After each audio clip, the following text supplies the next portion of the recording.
My name is Emily Ward. I am 38 years old, and I used to believe exhaustion was the heaviest thing I could carry home after a night shift. I was wrong. That morning, I came through my front door with my hospital badge still clipped to my shirt, my feet aching, my hair smelling faintly of antiseptic, and my phone buzzing. I thought it was another staffing emergency. Instead, it was my family group chat. My father had tagged me in a message like he was announcing something everyone had already agreed to. He wrote that my lake house would be used that weekend for a 3-day getaway, 20 relatives, Friday through Monday. Not asked. Not suggested. Decided. Before I could process it, my mother followed with a message telling me to fill the fridge, make sure there were enough towels, and behave so I would not ruin the weekend for everyone. I stared at those words in my dark kitchen, still wearing the shoes I had spent all night running through hospital hallways in, and something inside me went completely still. That lake house was not a family resort. It was not a reward they earned for tolerating my success. It was the one peaceful place I had bought with years of missed holidays, double shifts, and days when I was too tired to speak. So I typed one word. No. For a moment, the chat went silent. Then my mother sent laughing emojis and wrote, "You really think you can stop us?" I did not answer. I simply put the phone down and let them believe whatever they wanted to believe. By Friday morning, when my father called screaming, "What did you do to the house?" I already knew they had discovered the difference between a daughter who argues and a woman who owns the door. I work as a night shift house supervisor at a large hospital in Charlotte, North Carolina. My job begins when everyone else wants the night to stay quiet and it refuses to. A trauma comes through the emergency department. A nurse calls out sick when we are already short-staffed. A family demands answers no one has yet. A doctor needs a bed we do not have. A machine fails. A hallway fills. And somehow I am supposed to find a solution before the whole building feels the pressure. For years, I picked up extra shifts, covered holidays, and told myself there would be a reason for all of it. That reason became the lake house. It sits in a quiet gated community near Lake Norman, close enough to Charlotte that I could drive there after work, but far enough that my body knew it had left the hospital behind. It was a warm, simple house with a dock, a screened porch, 2 guest rooms, and a small kitchen where the morning light came through like forgiveness. I bought it because I needed one place where no one was asking me to fix anything. My husband Ryan understood that before I even explained it. He teaches physical education and coaches track at a public high school, and he has the kind of steadiness that makes a room feel less sharp. To him, the lake house was where I could sleep without my phone under my pillow, where we could take the kayaks out before sunrise, where he could make pancakes while I sat on the dock with a blanket and remembered that I was a person, not just the woman everyone called when something went wrong. My father, Victor Harper, saw something different. Victor had spent most of his working life managing warehouse logistics, and retirement did not soften his need to direct people. He liked schedules, assignments, headcounts, and the sound of his own voice explaining what everyone else should do. My mother, Diane, was softer on the outside, but not easier to resist. She did not bark orders. She sighed. She said things like, "I just thought family mattered to you," and then waited for guilt to do the work. That was how I grew up. Family came first. Family helped family. Family did not keep score. But somehow I was the only one expected to prove it. When my parents needed help replacing their HVAC system, I helped. When my brother Marcus needed money after another business idea collapsed, I helped. When my younger sister Brooke needed camera equipment for her fitness content, I helped. At first, they thanked me. Then they expected me. Then they acted insulted when I hesitated. The lake house changed everything because it gave them something bigger to want. The first time my father visited, he stood on the dock with his hands on his hips and said, "Now this is a place the whole family can enjoy." I smiled because I wanted to believe he meant it kindly. I did not understand then that he was not admiring what I had built. In his mind, he was already claiming it. After that, the requests came slowly enough that each one seemed too small to start a fight over. Marcus texted one Thursday asking whether the house was empty for the weekend because his kids needed fresh air. Before I answered, he asked if the kayaks were still under the dock and whether I kept life jackets in the mudroom. That was not a request. That was a man already packing. I told him I was not comfortable with last-minute visits. He called me 20 minutes later, irritated, saying he had already told his wife the kids could go. Somehow, my no became a problem I had created after his assumption. I gave in because I was too tired to argue. When Ryan and I went down the following weekend, a kayak had a crack along the side and there were muddy footprints dried across the screened porch.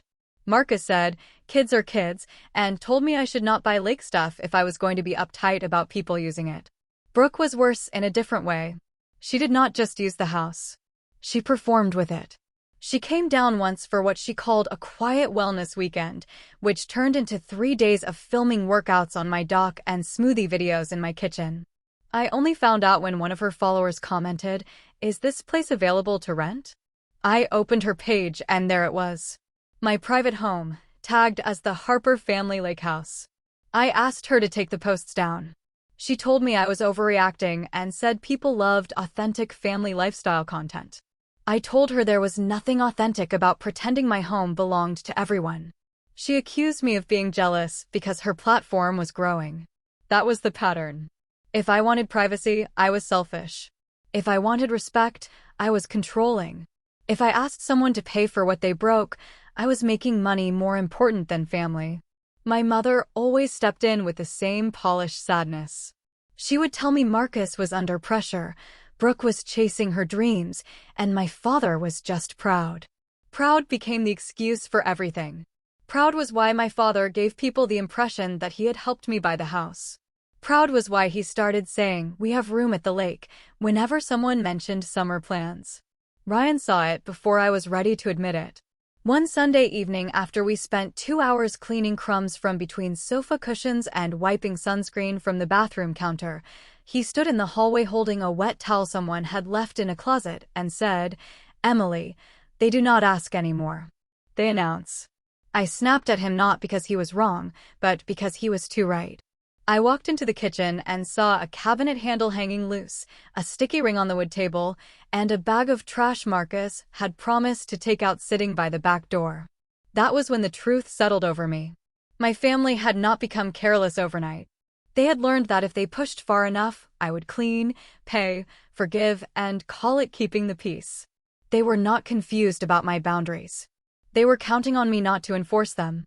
The weekend that finally changed me happened around the 4th of July after one of the worst stretches I had ever worked. We had been short-staffed for days.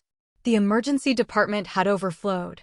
2 nurses cried in the break room on the same night, and one of them asked me how much longer we were supposed to keep pretending we were fine. I did not have an answer because I was not fine either.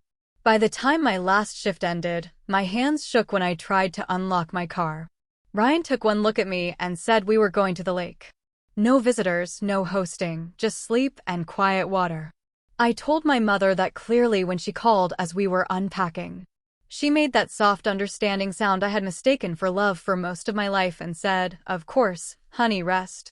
3 hours later, I heard tires on gravel, then another vehicle, then a third. I stepped onto the porch and saw my parents getting out first, followed by Marcus with his wife and kids, Brooke with a camera bag over her shoulder, and 2 cousins carrying folding chairs.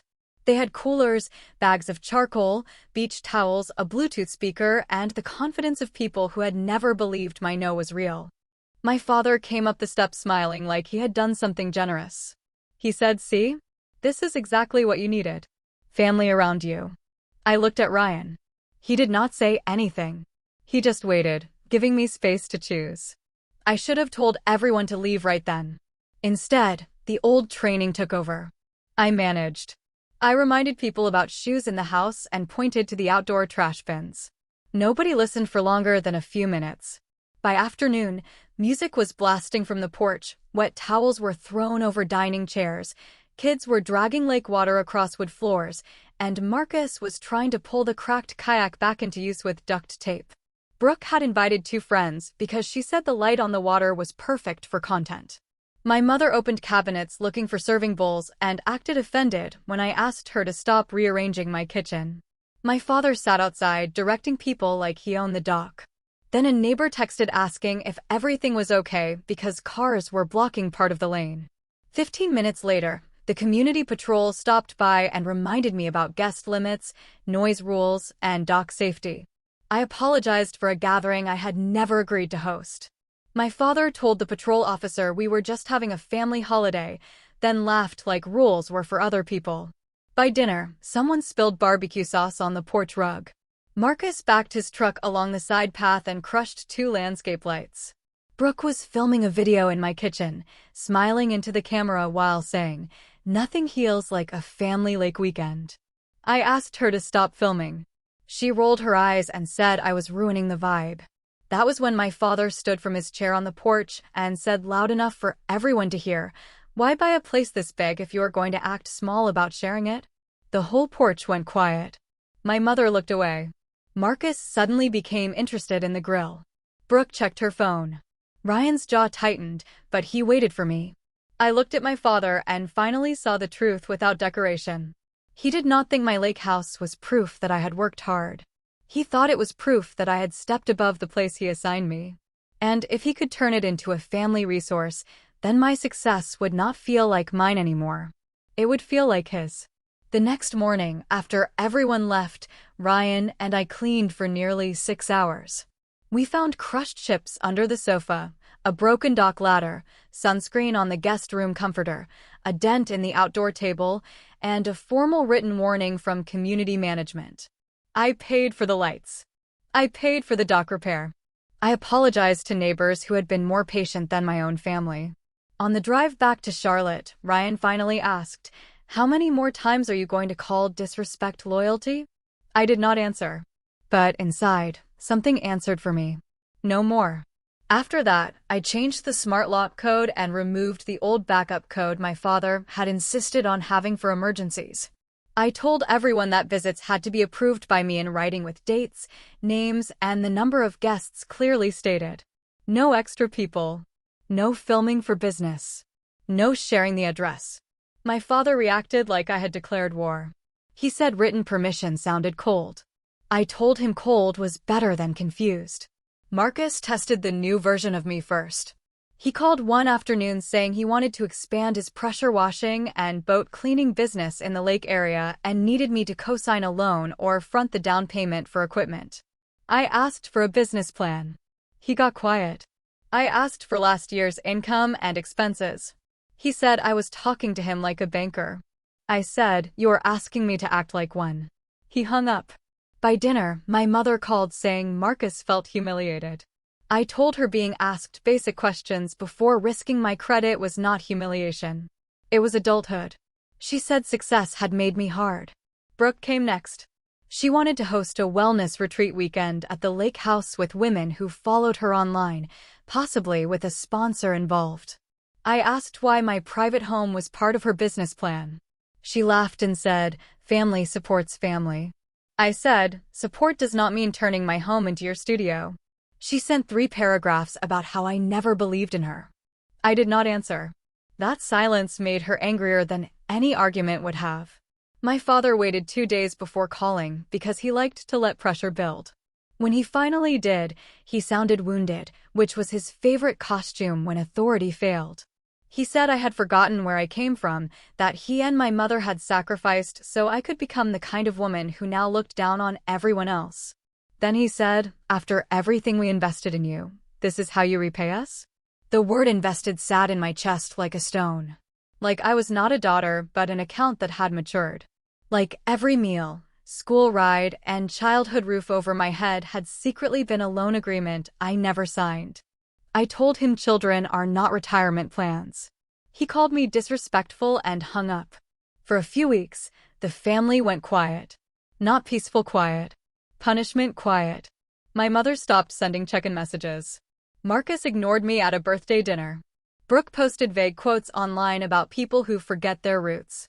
But I noticed something important during that silence. My home felt lighter. My marriage felt calmer. My phone did not make my stomach drop as often. I was sad, but I was not constantly being used. That was when I understood why boundaries feel cruel to people who benefited from you not having any. They're not reacting to your disrespect. They're grieving the loss of access. The silence ended when Brooke posted the graphic. I saw it on a Thursday morning after another night shift while sitting at the kitchen counter with toast I was too tired to eat. Her story showed a filtered photo of my dock glowing at sunset with bold white letters across it that read, Harper Family Lake Getaway. 3 days at Lake Norman. Underneath were little icons for boating, barbecue, brunch, and family memories. Then I saw the date. This weekend. I opened the family group chat. The plan was already there, built in detail, as if my permission were some old formality no one respected anymore. 20 relatives, Friday arrival, Saturday lake day, Saturday night barbecue, Sunday family brunch, Monday morning cleanup, which I knew meant Monday morning leaving the mess for me. My father had assigned rooms. He and my mother were taking the master bedroom because, as he wrote, parents deserve comfort. Marcus, his wife, and the kids would take the larger guest room and den. Brooke wanted the room with the best morning light for filming. Cousins were bringing air mattresses. Someone asked whether the dock could handle a rented pontoon pickup. Someone else asked whether I had enough towels for the kids. Then my mother wrote the sentence that made my vision sharpen. Fill the fridge and behave. People are driving a long way. I typed one word. No. The chat froze for almost a minute. Then my mother sent laughing emojis and wrote, You really think you can stop us? My father did not even respond. That was the most insulting part. He did not need to argue because he believed the matter was already settled. They were all still speaking to the version of me who used to panic and explain and compromise until everyone else got what they wanted. But that woman had cleaned barbecue sauce from her own porch after being humiliated in front of guests. That woman had paid for broken dock repairs after being told she was selfish. That woman had gone back to work exhausted while everyone else called it a great weekend. I was not that woman anymore. I took screenshots of everything. The room assignments, the grocery instructions, Brooke's public post, my mother's laughing emojis, the messages about extra guests and rented boats. Then I opened my laptop and started closing every door they had mistaken for weakness. I called the Lake Norman Community Management Office first. I told them no gathering had been approved at my address and that anyone claiming to attend a Harper family getaway did not have my permission to enter. The manager remembered the 4th of July warning and did not sound surprised. She reminded me that 20 people would violate more than one rule before they even unloaded a cooler. I asked her to cancel every old guest pass connected to my relatives and sent written confirmation by email, naming only 2 approved people for the weekend, me and Ryan. Next, I changed the smart lock code, checked the camera batteries, turned on motion alerts, and arranged for an extra security patrol near the gate during the expected arrival window. Ryan came into the kitchen while I was reviewing the confirmations. He read over my shoulder, then asked, Can you live with what happens after this? I knew what he meant. My father would explode. My mother would cry. Marcus would accuse me of ruining things for the kids. Brooke would act like I had sabotaged her future. Some relatives would call me cold before they ever asked what really happened. I looked at the screenshots, the canceled passes, and the new lock code. Then I thought about the alternative. 20 people in my house. My bedroom assigned to my parents. My dock used without permission. My food, my towels, my peace, my name, all handed out by people who did not respect the word no. I told Ryan, I can live with them being angry. I cannot live with letting them teach me again that my boundaries are decorations. On Friday morning, we drove to the lake house with groceries for 2, not 20. My phone buzzed the whole way. Marcus asked where overflow parking would be. Brooke asked if the master bathroom had good lighting. My mother asked whether I had bought enough breakfast food. Nobody mentioned my no. Nobody asked if I had changed my mind. They were all driving toward a house they believed my guilt would unlock before they arrived. At 1:37, my camera app showed the first SUV at the gate. Then another. Then another. Coolers strapped down. Beach chairs and trunks. Kids in back seats. My father in the driver's seat leaning forward like impatience could open a barrier. I watched the security guard step out. The cars stopped. And for the first time in my life, my father's certainty met a locked gate that did not care who he thought he was. The guard called me with a professional calm that made the whole thing feel almost ordinary.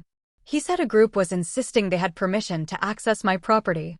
In the background, I could hear my father's voice rising with the same tone that had made rooms go quiet my whole life. I told the guard they did not have permission and that no one in that group was approved to enter. Before the call even ended, my father's name lit up my screen. I let it ring twice. Not because I was afraid, but because I wanted to feel the difference between being summoned and choosing to answer. When I picked up, he did not say hello. He screamed, "What did you do to the house?"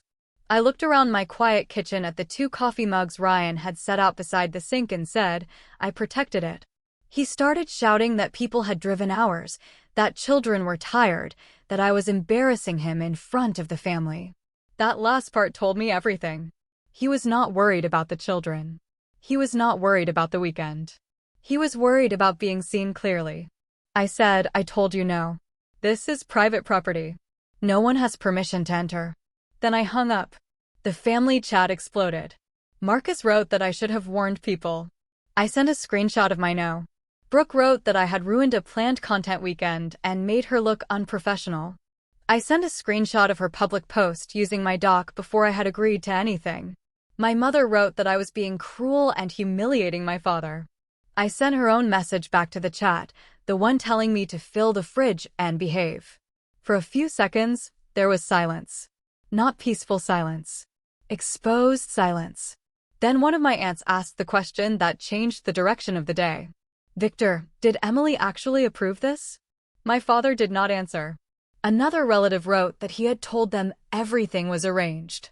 A cousin said she had taken 2 days off because Victor promised the house was open. Someone asked why room assignments had been made if I had never said yes. The word yes became the center of the whole disaster. Not family. Not generosity. Not tradition. Consent. My father called again. His voice was lower this time, almost dangerous. He said, "After everything I have done for you, you are going to shame me like this?" I said, "You shamed yourself when you promised people access to a house you do not own." He said I was ungrateful. I said gratitude is not surrender. He said he raised me. I said yes, and now I am an adult telling you no. He started to raise his voice again, so I ended the call. Outside the gate, the perfect lake getaway collapsed under the weight of its own lie. Some relatives left immediately, angry and embarrassed. Others stayed in their cars arguing, scrolling through hotel apps, and asking my father how this had happened. It was peak lake season. The closest hotels with rooms were expensive and several were already full. The pontoon rental deposit was not refundable. The barbecue catering had a cancellation fee. Brooke's photographer wanted payment for the blocked time. Marcus had promised his kids a weekend on the water and now had to explain why they were sitting in a hot car outside a gate. My father, who had planned to look generous using my house, my food, my dock, and my labor, spent the afternoon calling motels 40 minutes away and putting rooms on his own credit card while relatives asked questions he could not answer without admitting the truth. He had not been a generous father. He had been generous with something that was not his. That was the part that mattered most to me, not in a cruel way. I did not need him ruined. I needed him revealed. For years, he had borrowed status from my work. He had made my lake house sound like proof of his success as a parent. He had let people believe he had authority there because correcting that lie would have made him smaller. But a locked gate is honest. It does not care about family stories, old guilt, or who thinks he deserves the master bedroom. By evening, Brooke had deleted the getaway post. Marcus stopped texting me directly and started arguing with my father in the group chat. My mother sent one final message saying she hoped I was proud of myself. I did not respond. I was not proud that children were disappointed or that relatives wasted gas. I was proud that the discomfort finally belonged to the people who created it. Over the next week, a few relatives reached out privately. One cousin apologized and admitted she had believed my father helped pay for the house because he always called it the Harper Lake place. Another said she never would have come if she had known I had said no. Their apologies did not erase years of entitlement, but they mattered because the story was no longer controlled by my father's version of events. After that, I made permanent changes. No more open access.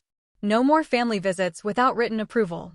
No more financial help for problems people created and handed to me like unpaid invoices. No more answering calls where someone screamed, cried, or tried to turn love into debt.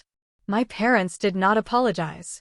My father sent a long email accusing me of arrogance, cruelty, and betrayal. I read it once, saved it, and did not answer. Not every accusation deserves a defense. Sometimes silence is not weakness. Sometimes it is proof that the hook no longer catches. The following Saturday, Ryan and I sat on the dock with coffee while the lake was still gray with morning. No strange cars in the driveway. No coolers scratching my floors. No one using my kitchen as a studio. No one assigning themselves my bedroom. The house felt quiet in a way that reached my bones. Peace is not just the absence of noise. Peace is knowing the door will stay closed when you close it. The lesson took me 38 years to learn, but I hope someone hears it faster than I did. Family is important, but family is not a free pass to ignore consent. Helping people does not mean giving them ownership over your life. Being grateful to your parents does not mean handing them your home, your money, your marriage, or your health whenever they demand proof of loyalty. Real love asks. Real love listens. Real love respects the answer, even when the answer is no. Boundaries are not betrayal. They are education for the people around you and protection for the person you are trying to become. The money and effort you spend building a peaceful life are not debts you owe forever. Kindness without self-respect becomes a doorway for exploitation. That weekend, my father wanted a free 3-day getaway for 20 relatives because he believed I would rather suffer quietly than make him look foolish publicly. What he got instead was the first consequence he could not shout his way out of. And what I got was something I should have claimed long before the gate ever closed. My home, my peace, and my right to say no.